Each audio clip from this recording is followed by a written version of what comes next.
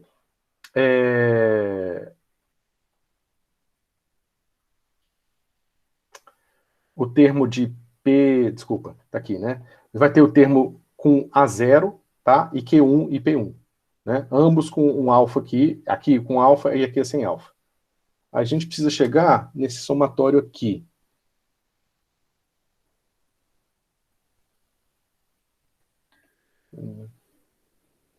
O que ele chamou de pesão alfa é o que você está chamando de U, certo? Isso, é como, porque para mim, para eu escrever na lousa, diferenciando os dois ia ser ruim, então eu preferi chamar de U.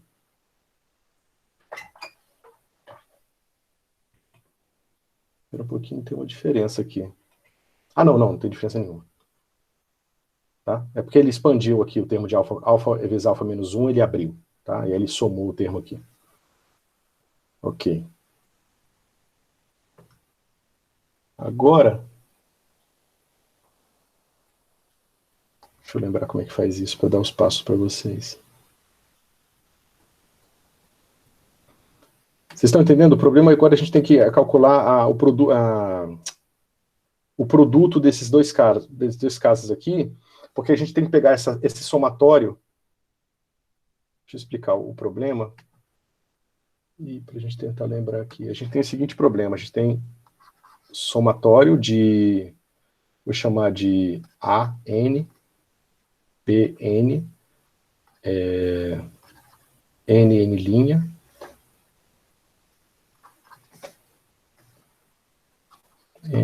N' de 0 até infinito. E a gente quer separar esses caras aqui quando N for igual a gente quer separar esse somatório para o pedaço que tem N mais N' igual a K.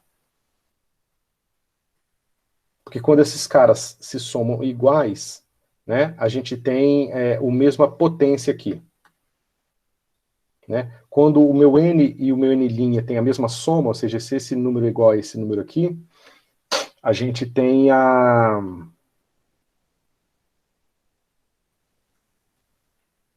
mesma potência no x menos x0. Isso. Então deixa eu escrever assim, para ficar mais fácil. Então tem isso aqui, x menos x0, n mais n'. Né? Vocês concordam que esse cara aqui é um protótipo do termo que a gente quer fazer?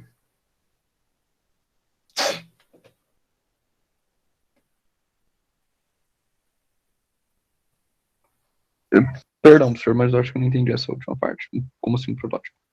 Então, eu quero escrever uma somatória aqui que expresse essas duas somatórias que a gente quer fazer aqui, tá? Ou seja, a gente quer fazer esse somatório e esse somatório aqui. E a gente quer reorganizar os termos, tá? E a gente quer reorganizar os termos de forma que sempre a gente pegue os termos que têm a mesma potência em x menos x0. Tá?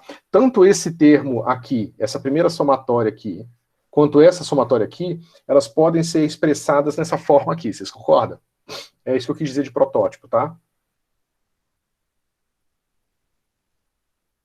Pode voltar no último, só para eu dar uma olhada nas duas? Claro.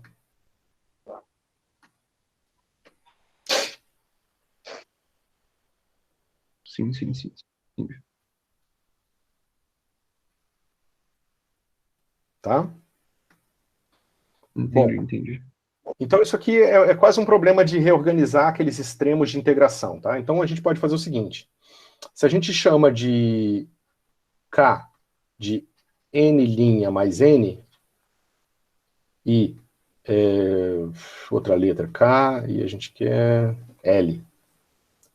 L vai ser igual a n' menos n, né? Essa troca de variáveis aqui a gente pode fazer daqui para cá, certo?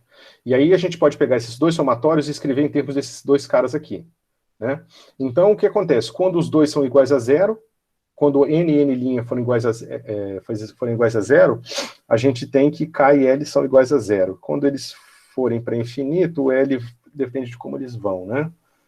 Deixa eu ver.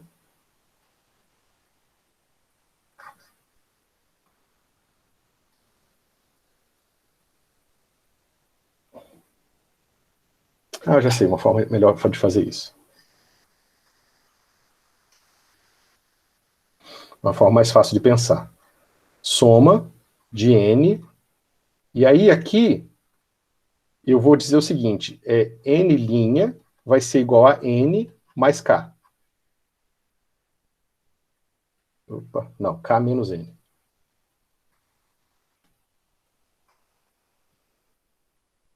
Tá? Então, se eu estou somando primeiro em n', n igual a zero, tá?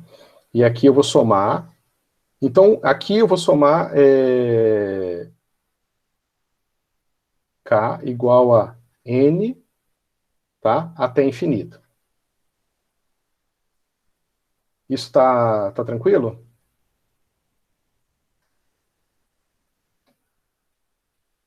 Sim, sim. Então, aqui eu estou somando em n.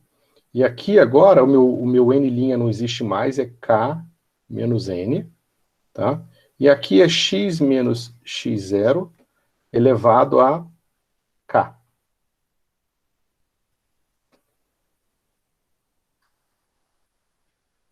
Tá? Então aqui é n0 até infinito. Aqui é an, que eu posso tirar do primeiro somatório. Aqui é k de n até infinito, tá? E aqui é b k menos n. Tá certo isso? Tá. Sim, sim. Deixa eu ver se até infinito. Engraçado que ele faz de k até n menos 1. Deixa eu ver o que eu errei aqui.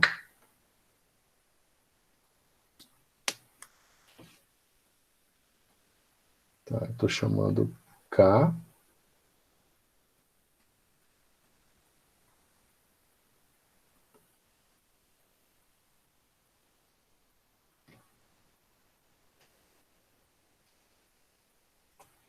Esse limite aqui, esses limites estão errados. Porque eles vai dar, tá, depois tem que inverter. Até isso, n menos 1, tá. Vocês estão vendo onde eu estou errando?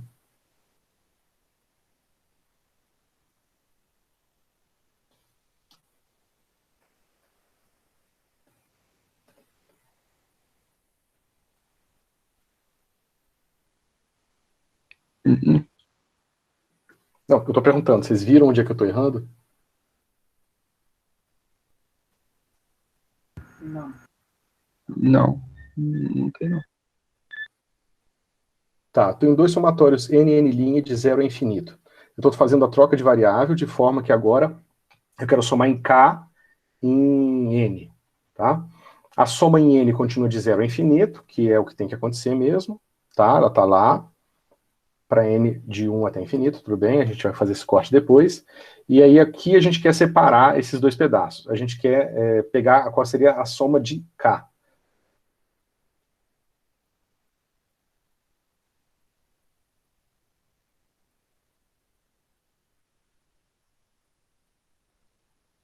Certo. E ele quer que seja de k de 0 até n menos 1. Não, não, a gente vai encontrar na prática de n até zero, mas a gente tem que entender por quê.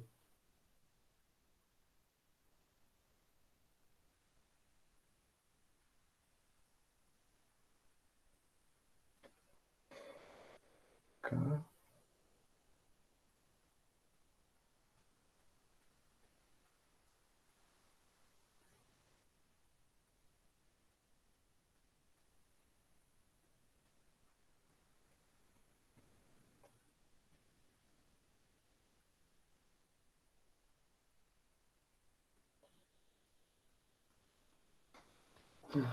Pô, faz tempo que eu fiz isso aqui.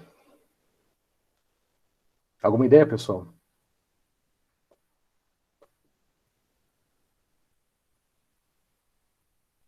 E eu tô refazendo o cálculo desde o começo, tô tentando acompanhar para ver se eu tô chegando nas mesmas coisas que você, professor.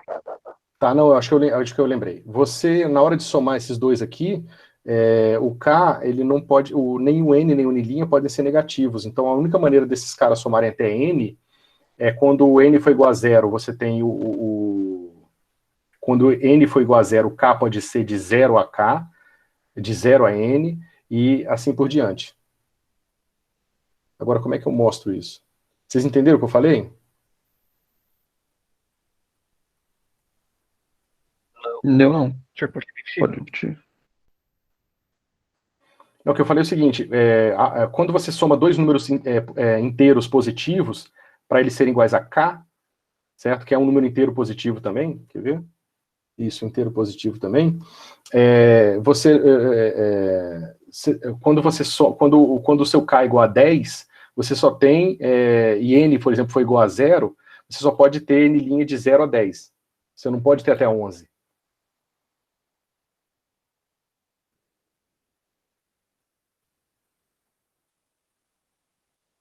Sim.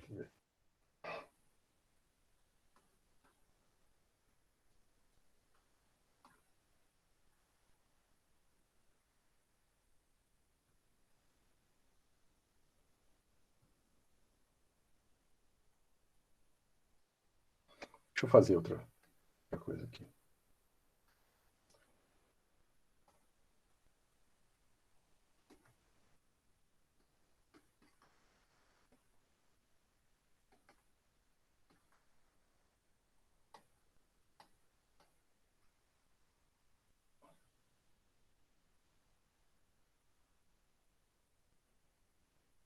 Ok. Agora...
Tá, pessoal, eu vou ter que pular essa parte aqui e ficar devendo para vocês, senão eu vou ficar fazendo vocês perderem seu tempo aqui. Eu achei que eu lembrava de como fazer isso de cabeça, mas não lembrei não, tá? Então, bom, o que a gente pode fazer é organizar... Oi? Sem problema. Então, o que acontece ali é que a gente consegue reorganizar aquela série de forma que você separa um pedaço que vai ser o termo de ordem AN, tá? E os outros aqui que vão ser sempre os termos de AN, de AK, onde K é menor que N. Tá? Isso é importante. Tá vendo?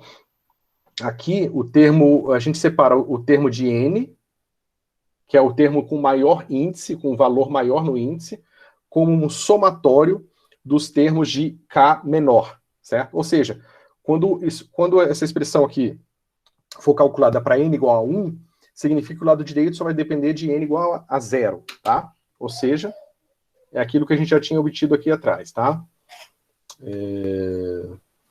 Tá vendo? Aqui, o termo que multiplica o A1, tá? Ele tem esse pedaço aqui e do lado direito dele vai ter aqui atrás. Tá vendo? Esse termo que multiplica o A1, multiplica esses termos aqui, que é aquele polinômio U de alfa mais 1, ele vai só depender do A0, tá vendo? Só depende do A0. Da mesma forma, o do A2 vai depender só do A0 e do A1. Significa, então, que existe uma relação de recorrência entre esses caras, tá? Ou seja, uma vez que você encontrou quem é o A0, você pode encontrar quem é o A1, uma vez que você encontrou quem é o A1, você pode encontrar quem é o A2, e assim por diante.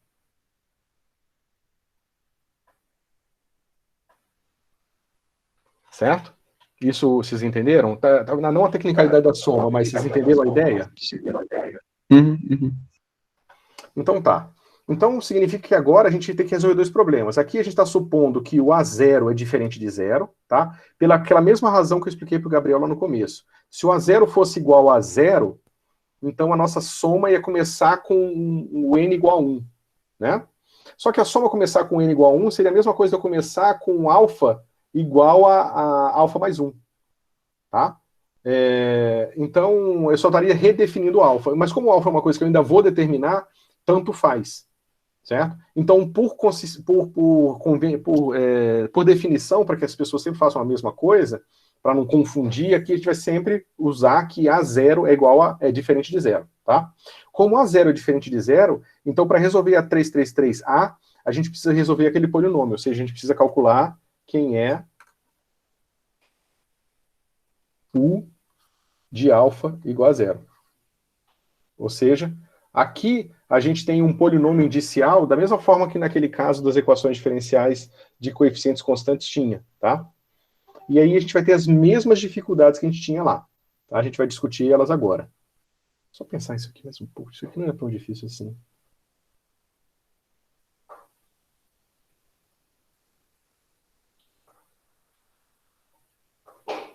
Professor, só para ver se eu entendi o problema que surgiu nessa solução, né? Os índices da somatória aqui, da expansão em Taylor do polinômio px e qx, eles são índices diferentes dos índices da expansão do y, né? Porque eu tenho esse produto de somatórios, esse produto de somatórios vai dar aquela propriedade distributiva da coisa. Exatamente. Então, o que você está tentando fazer é igualar os índices de tal forma que eu não precise mais utilizar as duas somatórias diferentes? Na verdade, eu quero fatorar, eu quero pegar todos os coeficientes que multiplicam a mesma potência de x menos x0. Aí você põe o x menos x0 em evidência e você vai ter um termo que vai ter só as constantes. Exatamente. Por quê? Porque a gente lembra daquele argumento que eu falei para vocês, que vocês podem pegar a derivada e igualar a 0? Aqui ele não pode ser usado daquela maneira tão simples, mas eu vou mostrar para vocês que esses termos eles são linearmente independentes.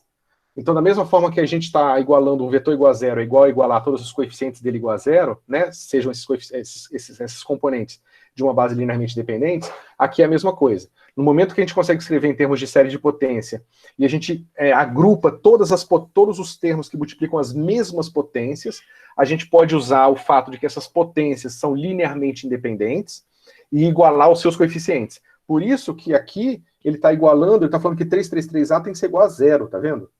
Porque basicamente o 333A multiplica x menos x0 elevado a alfa menos 2.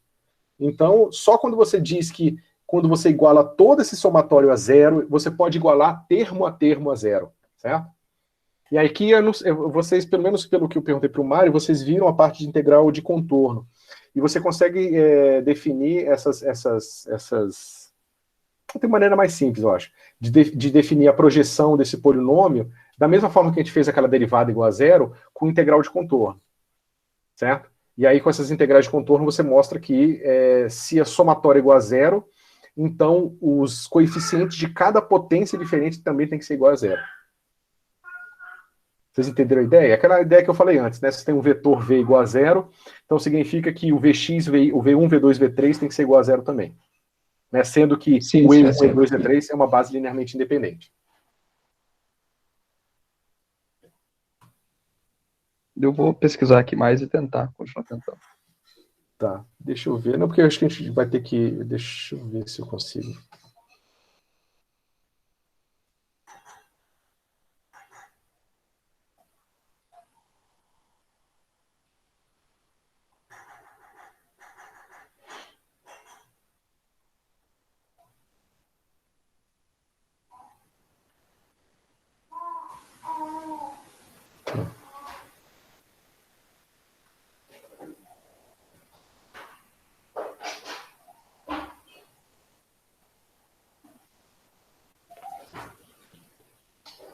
K igual a zero até infinito.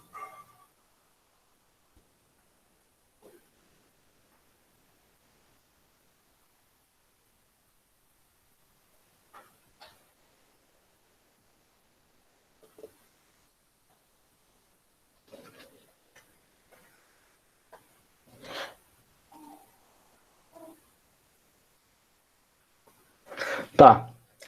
Se você pega essa transformação de variáveis aqui, ó, deixa eu ver se eu conseguir entender. Se você pegar essa transformação de variáveis, então quando n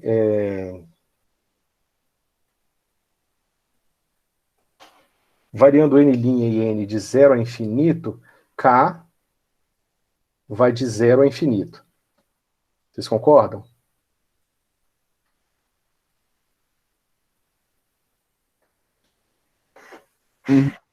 Mas L também vai. L vai de menos infinito a infinito, né?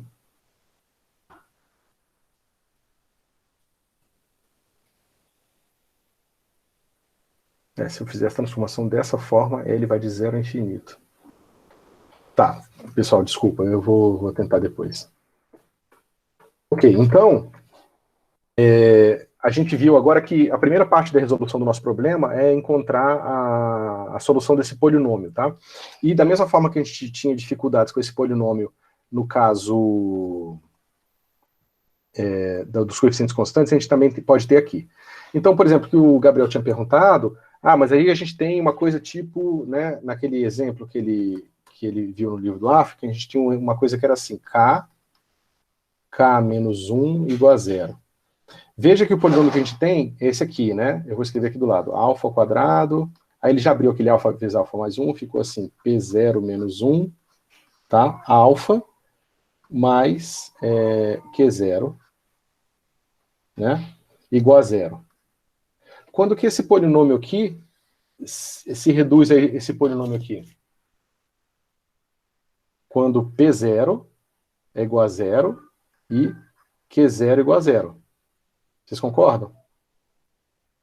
Se P0 e Q0 forem iguais a 0, então esse cara aqui vai ficar assim, alfa, aí vai ficar menos, alfa quadrado menos alfa, vai ficar assim. Sim. Alfa menos 1 igual a 0. Só que o que está acontecendo aqui quando esses dois caras aqui são iguais a 0? Significa que lá na nossa equação diferencial original,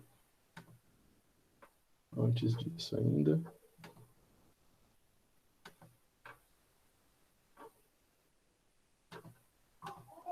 tá vendo aqui? O que acontece se o meu P0 for igual a 0? Na hora que eu substituir a expansão do P,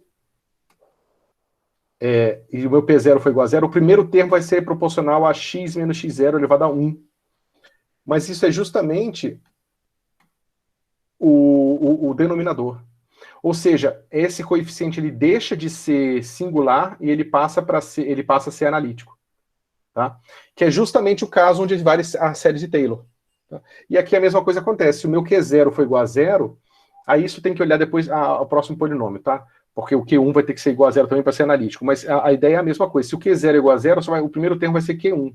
Se o Q1 for também igual a 0, o primeiro termo vai ser o Q2. E o Q2 vai ser proporcional a x menos x0 ao quadrado. Tá? E, novamente, esse cara aqui é o caso em que essa combinação se reduz a uma combinação analítica, que é a combinação onde a gente sabe que a solução pode ser simplesmente uma série de Taylor. E aí a resolução do polinômio indicial é desnecessária. Tá? Bom, o que acontece aqui então é que a gente precisa ver todas as possibilidades do que pode acontecer. Tá? Ou seja, se eu tenho duas soluções para o polinômio 333A, então o meu problema está resolvido. Eu resolvo a série 333B para cada valor de alfa. Tá vendo? Porque a série 333B, ela depende de alfa. Então, mas para eu saber quem é alfa, eu preciso resolver a 333A. A 333A é um polinômio. Se o polinômio tiver duas raízes independentes, eu resolvo agora a série de recursão 333B duas vezes. Para o alfa 1, sendo o alfa 1 uma das raízes do polinômio, e para alfa 2 sendo a segunda raiz do polinômio. Tá? Agora, o que acontece é o seguinte, e se a nossa raiz for repetida? Ou seja, se a gente tiver o polinômio 333A dando duas raízes iguais para o polinômio. Então, a gente precisa de um truque para resolver esse problema também. E existe um outro caso também que é problemático. Se a diferença das raízes for um número inteiro. Tá? Porque o que acontece quando a diferença dessas raízes é um número inteiro é que, lembra que multiplicando o termo AN, eu sempre tenho uma coisa assim, ó, o N mais alfa AN. Né? E isso aqui vai ser aquele somatório que eu não consegui deduzir. E aí eu consigo encontrar quem é AN como função de uma coisa que só depende de AN menos 1, AN menos 2 e assim por diante. Tá? Se esse polinômio aqui for zero, então eu não posso resolver para AN. E eu não posso mais encontrar quem... Eu não tenho uma relação de recorrência bem definida. Certo? Então...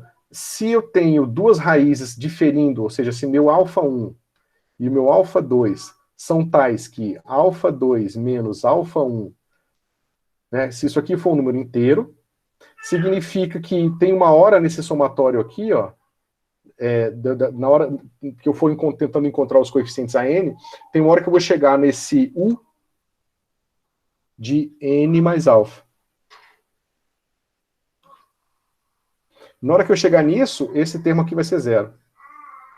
E aí eu não posso mais encontrar quem é esse ANzão em termos como função dos outros AN, né? Como uma função dos outros AN aqui. Tá? Então esse é um caso problemático, tá? O segundo caso problemático é quando as duas raízes são iguais. E esses dois casos, na verdade, estão associados, tá?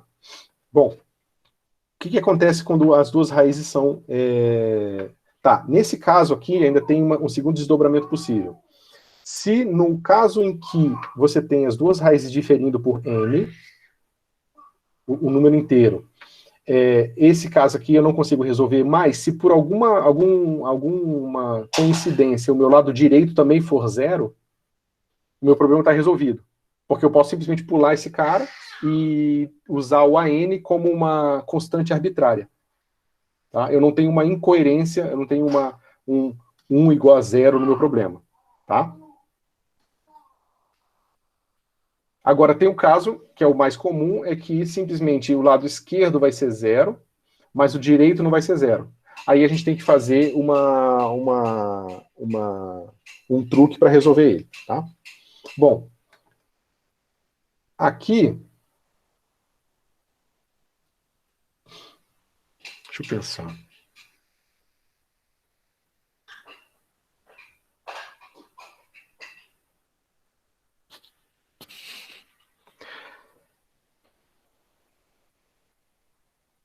Tá, eu acho melhor discutir isso aqui no caso quando a gente for trabalhar direto com as funções de Bessel, porque lá a gente vai pegar um exemplo explícito disso acontecendo e a gente vai ter que resolver. E aí a gente resolve isso para esse exemplo e depois volta de novo para o caso geral, para vocês entenderem como que o caso geral funciona, tá? A semana seguinte vai ser toda... Pode falar. Não, certo, só acompanhando. A semana seguinte também vai ser toda da resolução da equação de Bessel, tá? Então, a gente ainda vai ficar bastante tempo nesse assunto, pelo menos mais uma semana nesse assunto. Então não se preocupe se as coisas não estiverem claras, eu vou deixar essas coisas mais lineares para vocês, tá ok? Vocês têm alguma dúvida sobre o conteúdo dessa aula? Ou das outras?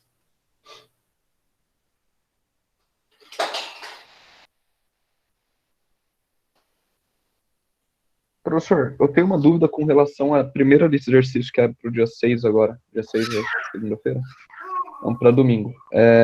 O último exercício daquela lista, eu tenho... Deixa eu abrir ele aqui rapidinho. Pede para mostrar que... Pode perguntar com relação à lista? Tem problema? Pode, claro, pode sim. Me diz qual é o número do exercício. É o último, é o 2.11, eu acho. Isso, 2.11. Do chutes. Tá, esse é o valor do tensor na sua base original de uma performa. É esse? Ah, não, esse é o apêndice, desculpa.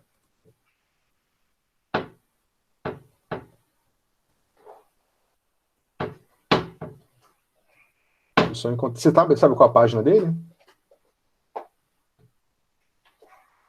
Rapidinho, deixa eu pegar só a página.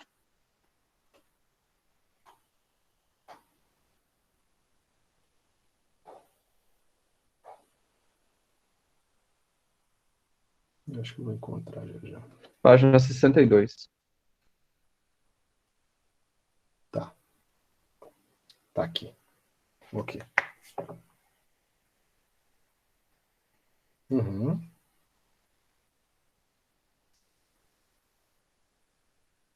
Uhum.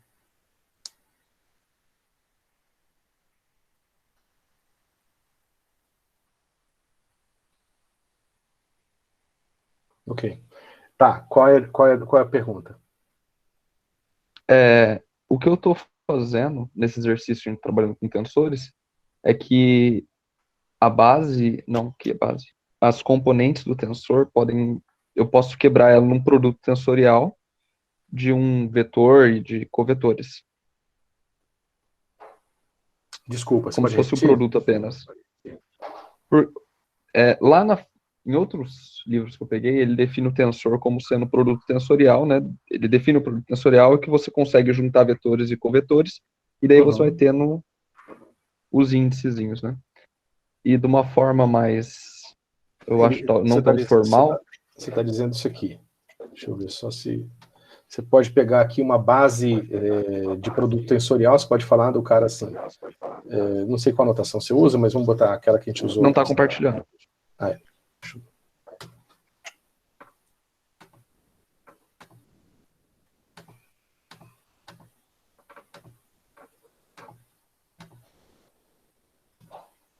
Então você tem uma coisa assim, né? Del Mi, tensor, Dx alfa, tensor, Del Ni, assim por diante. E aí você forma uma base completa. Junto com as componentes também daí. Não, aí isso seria já o tensor T, né? Que seria justamente uma coisa T, Isso. alfa, Mi, que multiplica isso. Del Mi, Dx alfa, Del Ni. Isso aqui é o tensor, que é uma aplicação multilinear. Certo. Tá. Qual a sua pergunta? Ele pede para mostrar que a forma como ele definiu o tensor nesse livro é um objeto que você consegue não contrair ele, mas ele recebe elementos do espaço tangente no ponto P da variedade M e do espaço cotangente ao ponto P da variedade M e leva esses objetos nos reais. Exatamente. Então, a forma como eu tentei fazer ele foi que, dada essa componente, né, essas componentes A e J, eu consigo conter esses índices com vetores e com covetores, e eu consigo obter todos esses índices contraídos, então isso é um tensor, ou não? E daí, para eu mostrar que essa transformação... Mas pode falar. Pode seguir já. Não, daí era só isso. Daí, para eu mostrar que essa transformação, ela ainda dá um vetor para mim, foi ver que essas transformações, né, as matrizes de transformação, elas se aplicam no vetor que você está dando para a IJ e você transforma esses vetores, que é o que a gente aprendeu a transformar. Ele ensina a gente a transformar os vetores aqui em cima, e daí isso se reflete para os tensores.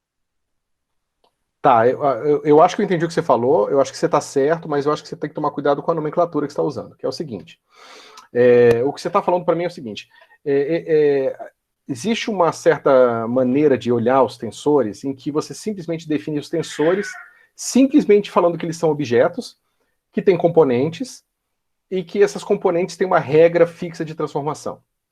Tá? Essa é uma maneira que você pode definir tensores. Tá? Isso é o que era feito antigamente, ou ainda é feito em vários livros.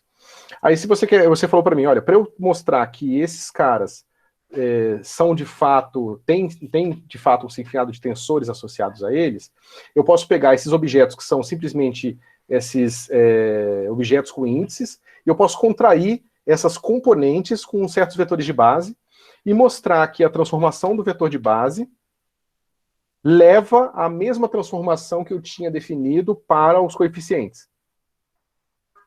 Uma vez que eu fiz isso, eu estou mostrando que componentes de um tensor, definidas diretamente a partir da transformação, coincidem com os coeficientes dos vetores de base em bases coordenadas de um tensor verdadeiro definido geometricamente.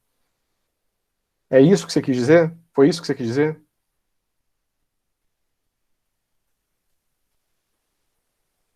Eu acho que sim. Eu acho que é mais ou menos isso. Tá, deixa eu falar mais uma vez, só para ver se... a não ser que você ache que é impreciso, mas... Tá. Então é o seguinte, Não, por favor. Alguém fala que existe um tensor que é assim, JK, tá?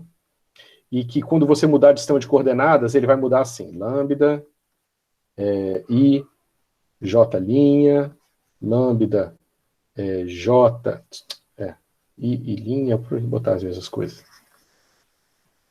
I linha, J linha, e aqui K, K linha. Aplicado a esse cara aqui. A, I, J, K, de forma que nesse outro sistema de coordenadas ele vai ser simplesmente A, I linha, J linha, K linha. Tá? E aí a pessoa... E eu quero mostrar que esse novo é um tensor.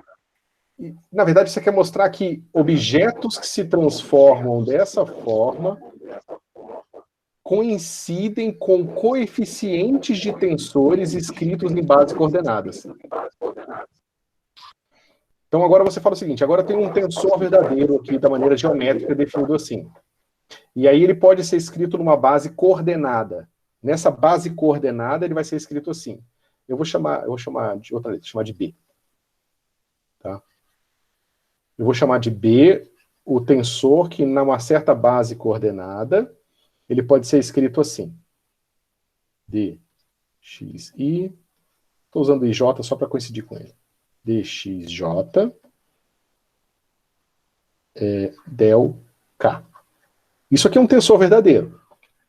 Essa soma toda é um tensor verdadeiro. E isso não é um tensor. A gente chama isso de tensor, mas isso é um abuso de linguagem. É isso que talvez o livro queira que você faça a distinção. Isso não é um tensor, são componentes de um tensor. O que acontece é que, se você quiser transformar esse tensor, você pode mudar a base coordenada. E a gente sabe mudar a base coordenada. A gente sabe que dxi vai ser igual a dxi dyj dy. J. A gente sabe que é assim que se transforma o dx. É fácil ver isso. Porque a gente sabe que o del x se transforma assim, né? Del x vai ser igual a del y. Aqui eu vou botar o... Aqui está K, né? No... K. Del xk vai ter del y L, del xk, del YL, que aqui ele está chamando de del L'. Tá? Então você viu que a matriz que aparece multiplicando quando você muda de base coordenada, dessa base coordenada para essa base Y, aparece essa matriz aqui. E quando você muda o dx dessa base para essa base dy, aparece essa outra matriz. É fácil ver que essas matrizes são inversas uma da outra, tá? E modificar a base coordenada é equivalente a aplicar essas matrizes a cada índice desse coeficiente B e JK. Ou seja, essa transformação aqui é a transformação dos verdadeiros covetores e vetores. Isso aqui é como um covetor se transforma, e isso aqui é como um vetor se transforma quando você muda a base coordenada.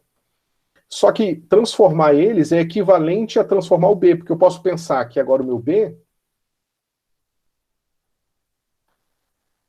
pode ser escrito com aquelas matrizes aplicadas, né? Aqui aplicadas a B, e agora IJK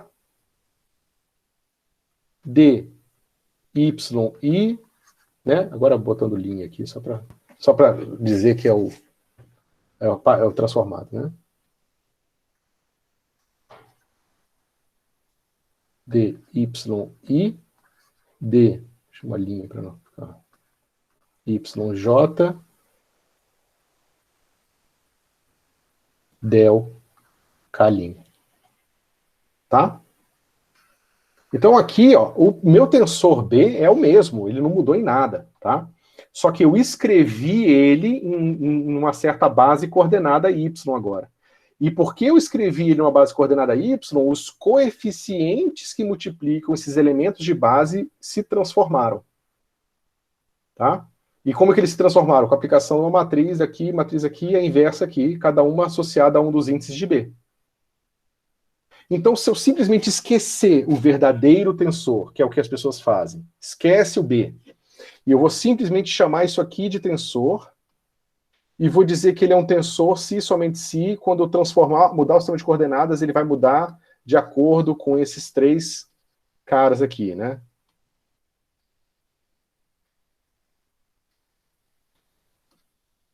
Então, você vê que as duas definições de tensor, elas concordam com a regra de transformação dos coeficientes de uma base coordenada.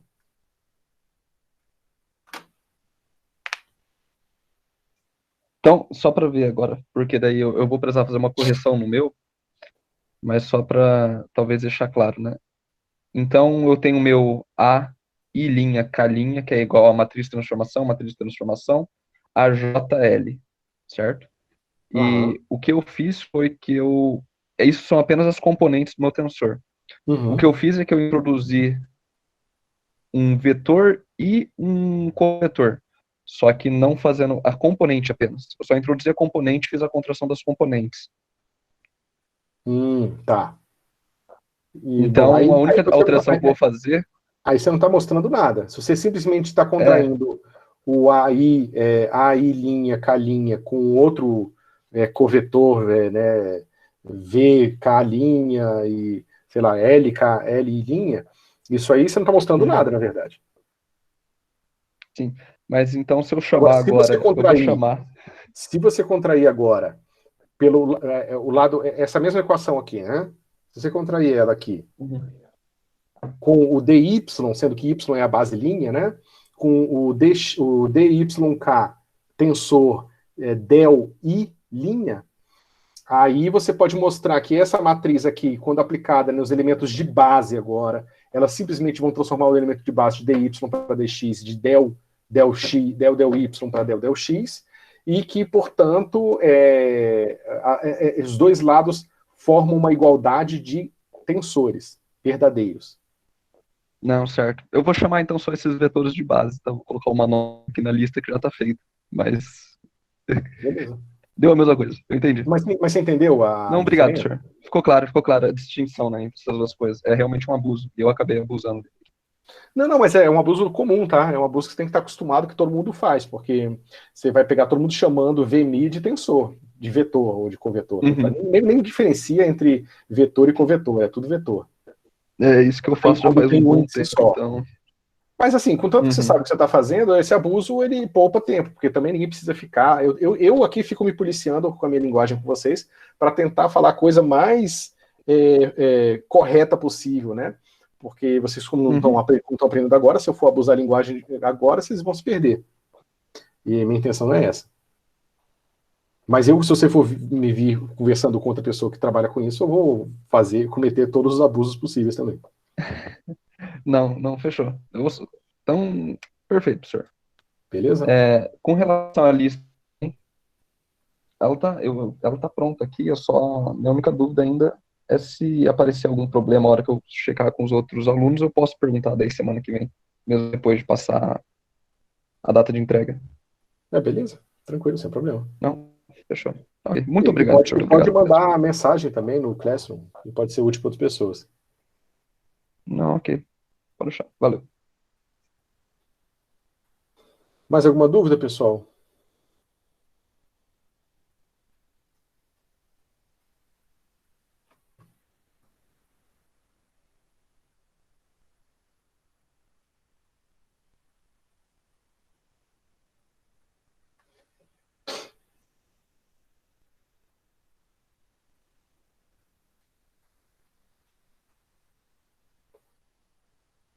Bom, então vamos encerrar por hoje. Eu vejo você semana que vem. Eu vou atualizar lá as atividades da semana. O assunto da semana que vem é basicamente aplicar. Agora a gente vai fazer várias aplicações dessas técnicas, tá? Eu acho que elas vão ficar bem mais claras. Eu estava querendo mostrar o panorama geral e como que elas se deduzem, né? Então faltou aquela parte do somatório para mostrar para vocês. E aí a gente vai ver, porque tem aquele caso 1, caso 2, caso 1, 2A, caso 2B. Parece que é um monte de coisa, mas na verdade não é tão complicado assim. Então acho que mais fácil quando nós virmos os exemplos, depois a gente volta e relembra todos esses casos possíveis, tá? Perfeito. Então tá, pessoal. Vejo vocês semana que vem. E qualquer coisa, podem mandar e-mail ou escrever no Classroom. Ok, sure. Até mais, hein? Tchau, tchau. Até mais.